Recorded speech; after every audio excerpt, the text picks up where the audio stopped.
Sot rreth orës 4:15 në sektorin për punë të brendshme në Tetov, KR 31 vjeç nga Kosova ka denoncuar se rreth orës 1:40 nga hapësira e parkimit të një objekti hotelerik në fshatin Zhelin të Tetovës, i është marrë automjeti i tij i pasagjerëve Audi A6 me marka kombëtare të Kosovës, i cili ishte me dyert të pabllokura dhe me motor të ndezur, e në të cilin ndodheshin dokumenti i tij i udhëtimit dhe ai i bashkëshortes së tij, po merren masa për gjetjen e automjetit dhe zbardhjen e rastit. Dje rreth orës 11:40 në oborrin e ndërmarrjes publike komunales në Gostivar, pjesëtar të policisë nga stacioni policor Gostivar privuan nga liria GB 45 vjeç nga fshati Debreshi Gostivarit, sepse ka sulmuar një zyrtar policor teksa po kryente veprimet zyrtare. Ai është ndaluar në stacionin policor dhe pas dokumentimit të rastit, ndaj tij do të vijojë para shtresë përkatëse.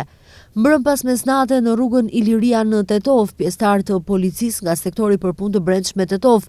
arrestuan BZ 23 vjeç nga fshati Pallatic, komuna e Zhelinës, sepse tek ai është gjetur dhe konfiskuar marijuan. Pas dokumentimit të rastit, ndaj tij do të vijojë para shtresë përkatëse.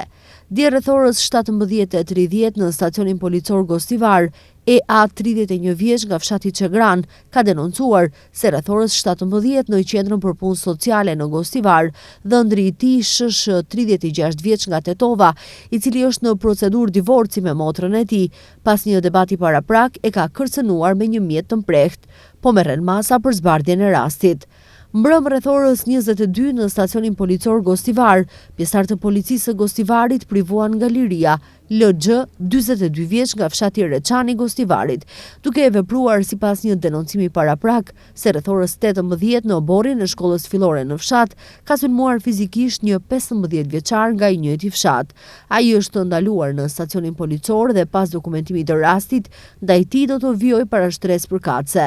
Dje rreth orës 18 në stacionin policor Gostivar, DG 50 vjeç nga Gostivari ka denoncuar se rreth orës 17:30 në rrugën Ilinden Gostivar, IP e ka kërcënuar dhe ka tentuar ta sulmojë fizikisht, por është penguar nga djali i tij dhe persona të tjerë të pranishëm, po merren masa për zbardhjen dhe dokumentimin e rastit.